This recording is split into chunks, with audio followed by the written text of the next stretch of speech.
jasmani dan udah kelihatan belum? Eksternal. Lalu dari Rahmawati. Sudah Bu. Saat pandemi di Madrasah Ibtidaiyah.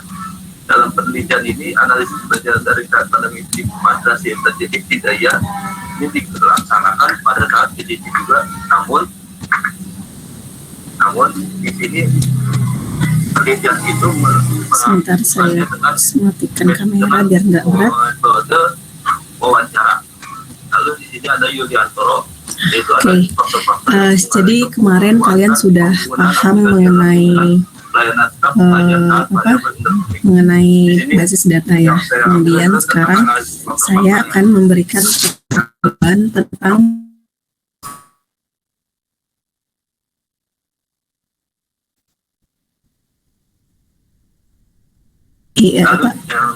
pengertian basis data.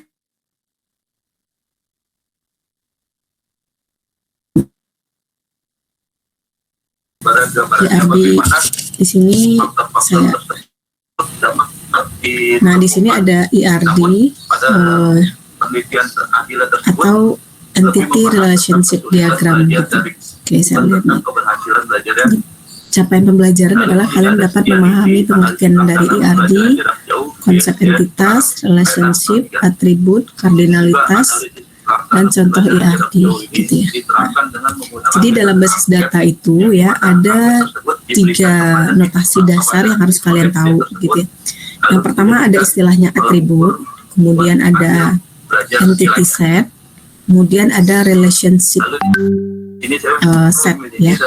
Nah, entity itu apa gitu? Entity itu adalah benda atau thing ya, atau objek ya di dunia nyata yang dapat dibedakan dari semua objek lainnya. Kemudian entity set adalah sekumpulan entitas yang memiliki kesamaan ya. Nah, misalnya apa nih entitas ini ya, nanti dilihat dulu nih. Nah, misal untuk kumpulan orang yang menyimpan uang di bank disebut dengan entity set nasabah ya. Kemudian kumpulan orang yang belajar di perguruan tinggi itu dinamakan dengan mahasiswa. Nah, jadi entitas itu adalah satu benda ya atau objek ya. Nah, misalnya nasabah gitu ya, mahasiswa gitu. Tapi kalau kumpulan mahasiswa atau kumpulan nasabah itu namanya entity set gitu ya. Jadi itu bedanya entity dengan entity set. Nah, lambangnya adalah segi 4 seperti ini. Ini boleh diwarna boleh enggak sih, ini cuman cuman ini aja ya, cuman gambar aja. Nah, yang penting lambangnya adalah segi 4 atau persegi 4 panjang ya.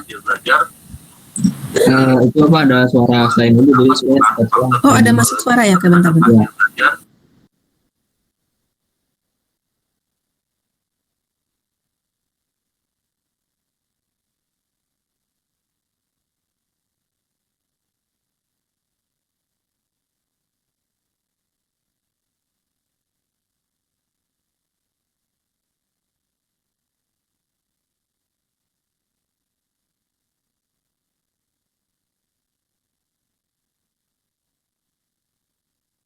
Oke, gini aja ya. Nah, ini masih kedengeran? Masih Bu. Iya, karena ini bentrok nih antara ngajar dengan sidang gitu ya. Gimana ya caranya ya? Kalau pakai Zoom kalian mau? Boleh. Iya, soalnya pakai Zoom nih kayaknya enggak. Oke, kalau enggak saya pakai ini aja. Tujuan penelitian ini adalah untuk mengetahui faktor-faktor yang mempengaruhi hasil belajar mata pelajaran. Oke, di WA aja ya, bentar saya download kasih. Serta mengetahui faktor-faktor apa saja yang dominan.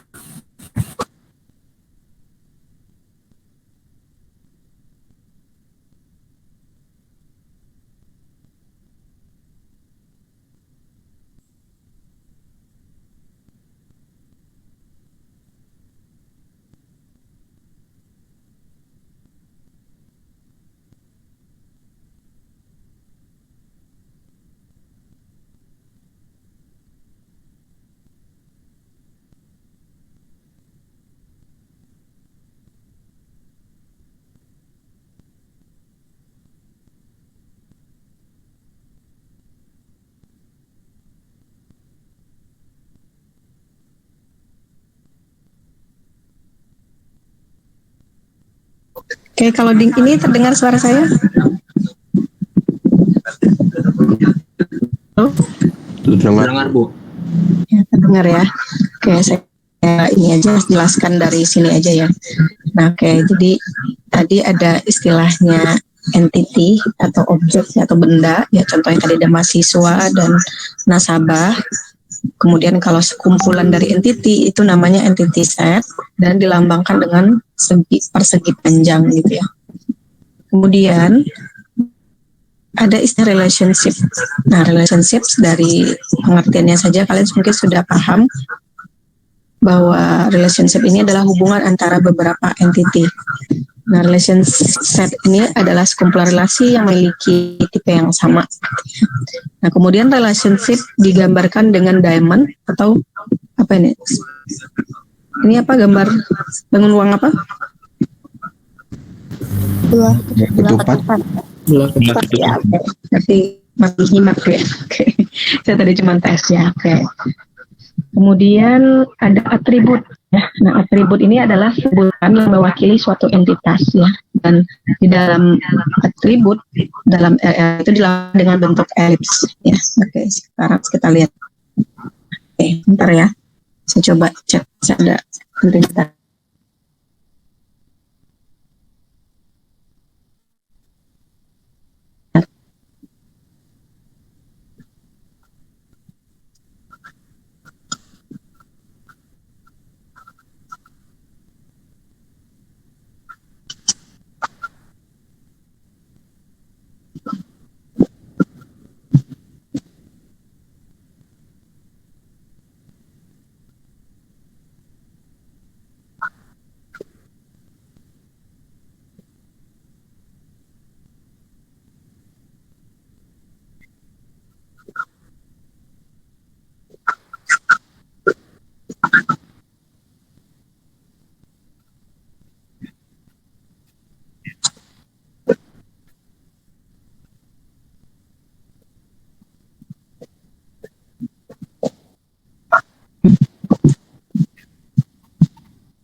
Ya, oke, udah.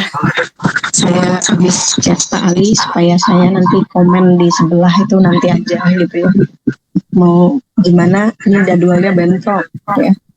Nah, oke.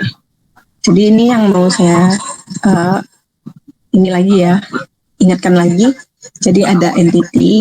Entity itu adalah istilah ya untuk kumpulan objek. Lambangnya adalah persegi panjang. Kemudian ada relationship, itu adalah hubungan di antara beberapa entitas.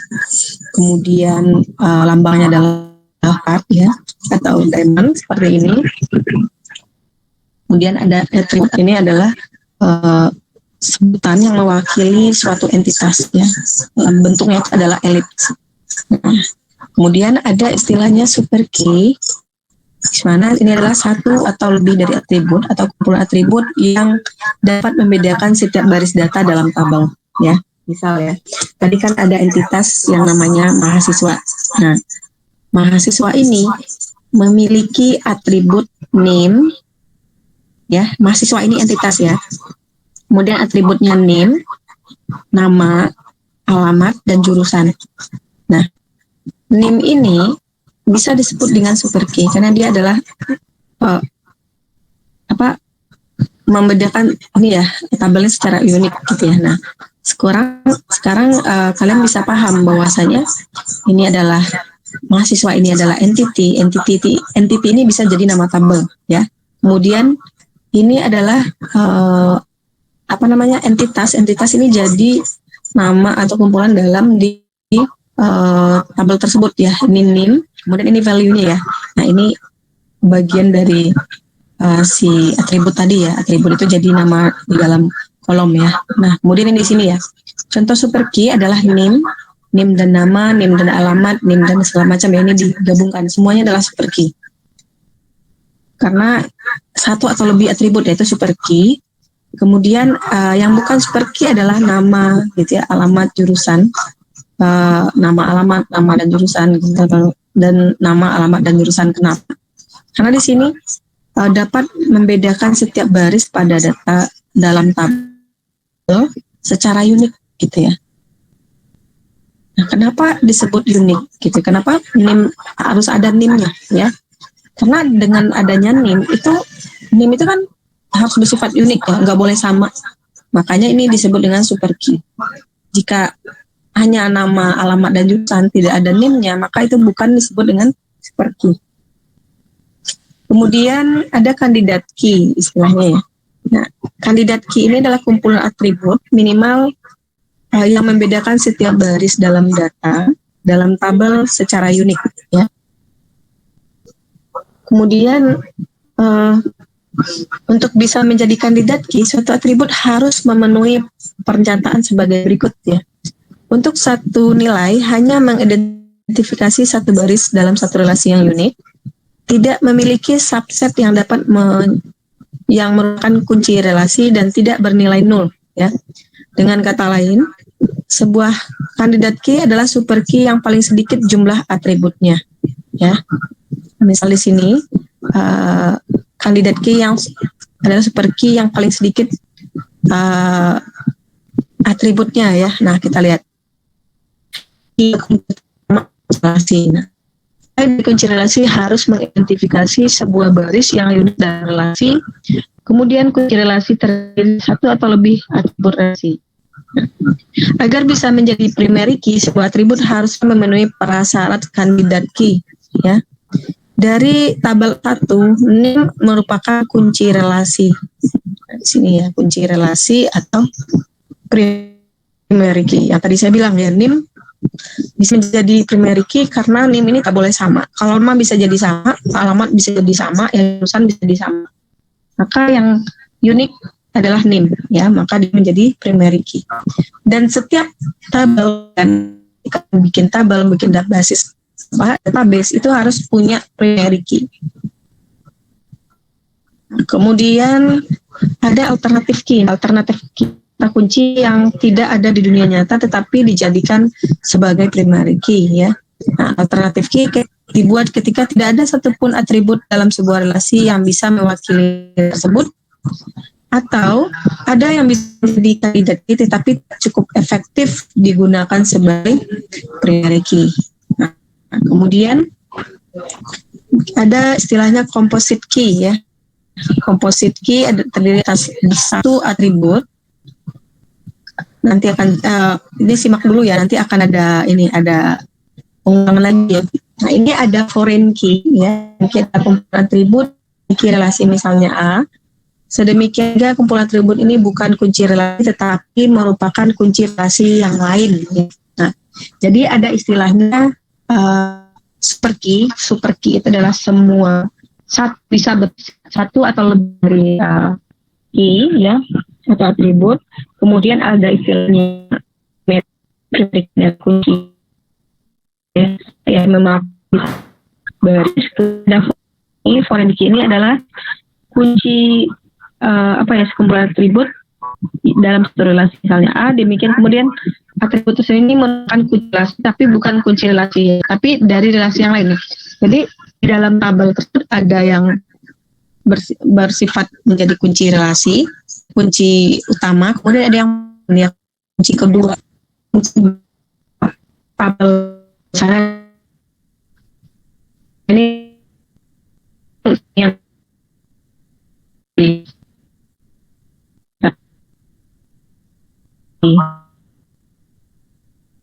kode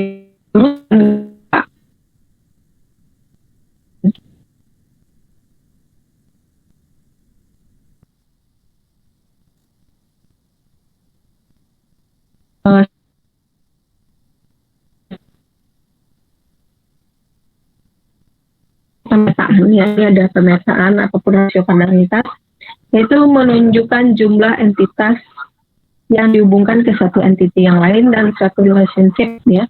Nah, kardinalitas atau hubungan pemetaan ini ada yang satu ke satu, ya. Jadi A dihubungkan maksimum ke satu, jadi hubungannya satu ke satu ke banyak, many to one, ya, banyak ke satu, atau many to many, ya, banyak ke banyak. Nah, jadi ada 4 model hubungan, satu ke satu ke banyak ke satu, dan banyak ke banyak. Ya, nah, ini nanti bisa kalian lihat sih di contohnya. Oke, misal ini ya, menjelaskan keterhubungan satu entity dan entity yang lain, ya. Satu. Jadi satu entitas tipe hubungan A berhubungan paling banyak dengan satu entitas di tipe B. Ya, misalnya ini ya, manajer, ya. Manajer ini berhubungan dengan memanage, ya, R1, M2 ke R2, M3 ke R3, ya. Kemudian R3 ke D2, R1 ke D1, R2 ke D3. Nah, ini jenis hubungannya satu ke satu, ya. Nah, misal kalau M1 ke R1 ke R2, nah itu berarti satu ke banyak, ya. Nah, ini yang satu ke satu hubungannya, one to one. Kemudian ini yang banyak ke satu, ya. Ini banyak ke satu, ya. Banyak ke satu atau satu ke banyak, ini boleh sama aja sih, ya. Misalnya employee, ya, bisa bekerja di satu departemen, ya, atau di banyak departemen kalau baca di sini, atau departemen bisa memiliki banyak employee, ya. Satu departemen bisa memiliki banyak employee bisa bekerja di satu departemen. Kalau yang tadi, ya, mohon maaf ya, saya ada koreksi sedikit, ya. Satu manajer memanage satu departemen dimanage oleh satu manajer, ya. Nah, hubungannya seperti itu. Kemudian di sini ada banyak ke banyak, ya. Ini setiap entitas A dapat berhubungan dengan banyak, ya. Setiap entitas A dapat berhubungan dengan banyak entitas B. Contoh, satu proyek memiliki banyak satu karyawan boleh bekerja di beberapa proyek, ya. Jadi ini bacanya banyak, ya, karena ini bukan satu, karena MN ini istilah, ya, untuk mewakili banyak. Maka banyak employee itu bekerja di banyak proyek, ya. Banyak proyek dapat dikerjakan oleh banyak karyawan, ya. Oke. Kemudian ini simbolnya satu ke satu, ini simbolnya seperti ini, ya. Kemudian 0 ke 1, 01, 1 ke banyak, atau 0 ke banyak, atau banyak ke banyak, simbolnya seperti ini, ya, notasinya, ya.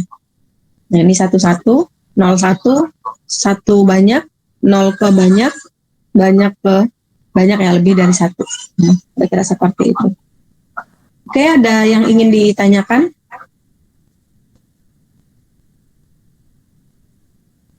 Ada yang ingin ditanyakan?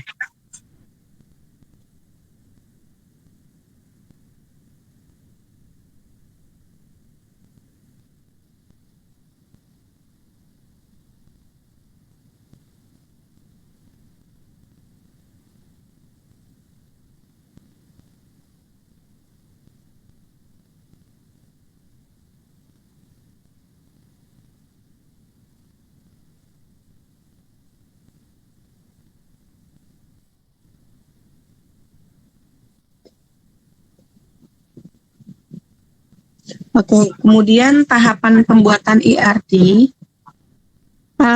Ini ada yang pertama, mengidentifikasi seluruh himpunan entitas, ya. Jadi misal nih buat database untuk siakat, gitu, ya. Nah, maka entitas yang terlibat adalah mahasiswa, gitu, ya, dosen, mata kuliah, ya. Ini yang simpel, ya. Kemudian atributnya dari masing-masing entitas itu apa, gitu, ya. Mahasiswa misalnya NIM, nama, alamat, jurusan, gitu, ya. Kemudian dosen ada NIP, nama dan alamat, ya. Kemudian mata kuliah ada kode mata kuliah, nama dan SKS. Jadi setelah ditentukan entitasnya, kemudian ditentukan atribut key-nya, ya, maka tahapan yang ketiga adalah menentukan primary key, ya, dari setiap entitas. Nah, PK, ya, primary key. Kalau mahasiswa itu NIM, kalau dosen itu NIP dan mata kuliah itu adalah kode mata kuliah. Kemudian yang keempat ya, itu adalah mengidentifikasi dan menetapkan seluruh himpunan relasi di antara himpunan entitas yang ada beserta foreign key-nya. Kita nyari foreign key. Dosen mengajar mata kuliah berrelasi langsung dengan relasi mengajar, ya, maka dosen mengajar mata kuliah. Kemudian, nah, tabelnya seperti ini ya. Dosen mengajar mata kuliah, ya, dosen memiliki alamat ya, NIP, nama dan alamat, maka NIP adalah kunci utamanya ya. Kemudian mengajar mata kuliah itu ada nama, kode mata kuliah, dan SKS ya. Nah, ini mengajar ini dia ada foreign key-nya NIP dan kode mata kuliah ya. Jadi bagi mata kuliah kode foreign key-nya adalah NIP ya. Sedangkan bagi dosen foreign key-nya adalah kode mata kuliah ya. Yang menjadi foreign key-nya nanti adalah kode mata kuliah. Jadi tabel dosen dan tabel mata kuliah ini bisa saling terhubung dengan adanya foreign key ini ya. Nah, nanti kita lihat di tabelnya. Kemudian selain dosen, nah ini penjelasan tadi ya, relasi itu masih ada entitas yang belum relasi yaitu entiti mahasiswa ya. Oke. Di tabel tadi ini kan baru ada dosen dan mata kuliah aja ya. Nanti mata kuliah yang dihubungkan dengan relasi itu ada entitas mahasiswanya ya, karena mahasiswanya belum masuk. Maka entitas mahasiswa berhubungan dengan relasi mata kuliah sekaligus dengan dosen, tetapi relasi antara mahasiswa dan kedua entiti yang lain itu saling berkaitan gitu ya. Nah, kita lihat di sini ya. Dosen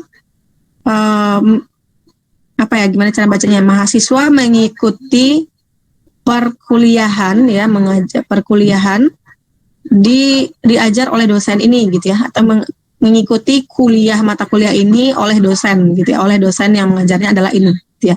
Cara membacakan seperti itu. Nah, bagaimana kita menghubungkannya gitu ya. Nah, itulah kita harus menunjukkan derajat kardinalitas relasi untuk setiap himpunan relasi juga ya. Misal ini ya, banyak dosen ya, ini banyak ya. Coba lihat lagi nih kalau ragu ya hubungan kardinalitas tadi.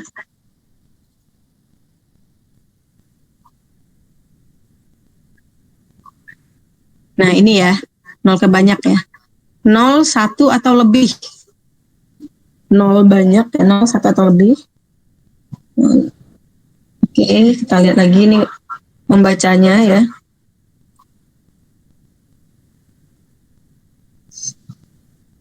Satu dosen ya, atau tidak, atau banyak dosen ya. Ini banyak ke 0 ya, 0 ke banyak. Jadi dosen itu bisa aja mengajar, bisa tidak di satu mata kuliah ya. Bisa aja satu, bisa aja banyak gitu ya. Nah, itu boleh. Di aturan ini boleh ya. Ternyata kalau di realnya sih dosen harus ngajar gitu ya. Berarti ini harusnya tidak ini harusnya satu banyak ya. Tapi ini di sini dia mungkin ada dosen yang boleh tidak mengajar, itu kayak dosen yang punya jabatan ya, kayak rektor gitu. Dekan itu boleh nggak ngajar sih. Karena tugas tambahannya udah gede. Nah, kemudian mahasiswa ini boleh ya, mahasiswa juga di sini direncanakan juga boleh ya, bisa aja mahasiswa itu cuti ya. Nah, makanya di sini banyak mahasiswa dapat mengikuti banyak kelas ya, atau boleh aja satu ataupun tidak ada mahasiswa yang mengikuti mata kuliah ini diperbolehkan ya di aturan database-nya. Sehingga nanti untuk kepentingan kayak cuti, kepentingan dosennya juga tugas belajar kan bisa dinolkan ya ketika database-nya sudah di-set relationship-nya itu 0, 1 ya, atau 0 banyak ya, atau banyak ke 0. Nah, itu juga sama sih ya, karena dia bolak-balik ya. Kira-kira seperti ini. Ini banyak dosen ya, ataupun 0, 1 atau banyak dosen dapat mengajar suatu mata kuliah ya. Nah, atau dosen dapat boleh gitu ya tidak mengajar satu atau banyak mata kuliah. Nah, bisa aja sih bacanya kayak gitu. Nah, yang penting kita mendesainnya adalah kira-kira dalam membuat database nanti gitu ya, apa yang aturan rules relationship seperti apa yang ingin kita buka gitu ya, kayak kartu perpustakaan ya, saya nggak punya gitu ya, itu kan diperbolehkan ya, boleh aja orang nggak jadi anggota perpustakaan, tidak meminjam buku di perpustakaan ya. Kalau seandainya kita kunci harus gitu ya, nah maka nanti ada transaksi akan susah untuk ngurusnya gitu ya, susah untuk dibukakan setting lagi gitu ya. Maka dipilihlah model yang tidak merepotkan ketika nanti ada kayak normalisasi database gitu ya. Oke, jadi ini caranya yang terakhir itu adalah menentukan kardinalitasnya ya, relationship. Nah ini butuh feel sih, butuh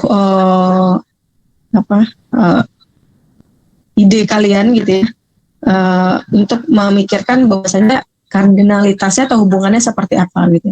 Kalau menentukan foreign key, entitas gitu ya, itu tadi lebih mudah sih, karena tidak ada yang terlalu sulit ya. Kecuali tadi mencari foreign key. Kalau tidak ada foreign key gimana Bu ya?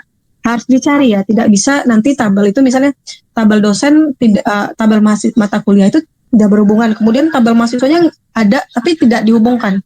Nah itu yang paling fatal dilakukan oleh database programmer ya. Ketika ada tabel yang tidak ada relasinya. Ya. Oke, sampai di sini ada yang ingin ditanyakan? Atau yang kurang? Izin bertanya. Ya, oke, kan. Untuk mahasiswa sendiri, foreign key-nya itu kode matkul bukan yang itu? Oh iya, oke. Maksud saya ada banyak ya. Mahasiswa itu bisa kode matkul karena dia kan ngikutin mata kuliah ya. Mata kuliah itu nanti diajar oleh dosen. Jadi dia ada tiga activity gitu ya. Nah, mengikuti ya di sini kode matkul. Kemudian matkul itu juga ada foreign key yang lain ya, NIP ya, biar bisa berelasi dengan dosen. Jadi dia saling terhubung di situ. Karena di sini ada 3 nih kelihatannya hubungannya. Ya. Oke, baik, terima kasih Bu. Ya, oke. Ada yang lain?